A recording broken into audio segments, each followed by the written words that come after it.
MPs and rights groups have criticized Theresa May's flagship strategy to tackle modern slavery, after a damning report by the public spending watchdog found it had failed victims.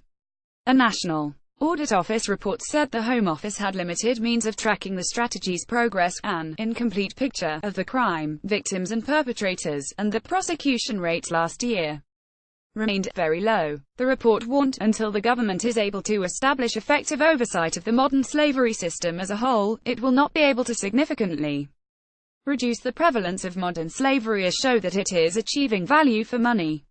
Amyas Morse, head of the National Audit Office, said that while the strategy had helped to establish the scale and international nature of the issue, a stronger grasp of the problem was required.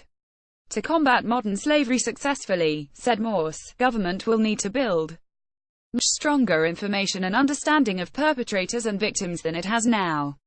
In 2016, there were 80 prosecutions under the Modern Slavery Act for 155 offenses, the report found. The government announced the Modern Slavery Strategy 3 years ago, and the Prime Minister introduced the Modern Slavery Act in 2015 to combat slavery, servitude, forced labor and human trafficking, and to protect victims. There are an estimated 1,013,000 potential victims in the UK, most frequently subjected to labor or sexual exploitation, or domestic servitude. Diane Abbott, the Shadow Home Secretary, described the Home Office as dysfunctional and said the Now report painted a damning picture of the government's strategy to end modern slavery. She said, "It is clear that the government doesn't have a true picture of the scale of the problem, or the perpetrators or the victims."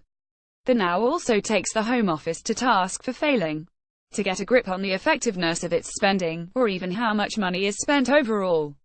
Overstretched police forces also have highly uneven responses to cases of modern slavery. Theresa May's warm words about modern slavery are not enough. The government needs to take strong, coordinated action based on firm evidence. The Now report said the Home Office does not know how much money is being spent, or whether services meet care quality standards. It called into question measures taken to support victims. Safe houses for potential victims are not subject to care quality inspections or standards, and there remains much more to do to ensure they are protected, said the authors. Rights groups said the government's lack of coherence meant victims were too afraid to come forward, as they could not be guaranteed support. Kate Roberts, of the Human Trafficking Foundation, said, "It's frustrating that the higher-level rhetoric is not filtering down to an adequate service that victims can trust. If you are trying to gain the confidence of a victim, you need to tell them what they can expect from the system, not that they might get support and might not. It's very difficult for advocates to get the victim's trust." The Now report highlighted shortcomings in the National Referral Mechanism (NRM), the framework for identifying victims of human trafficking or modern slavery and facilitating appropriate support.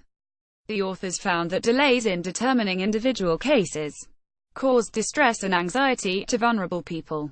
Professor Kevin Bales of the University of Nottingham, co-founder of Free the Slaves, said, "I don't see this as a failing report card. I see it as a checkup. Compared to virtually everyone else, the UK is ahead of the game.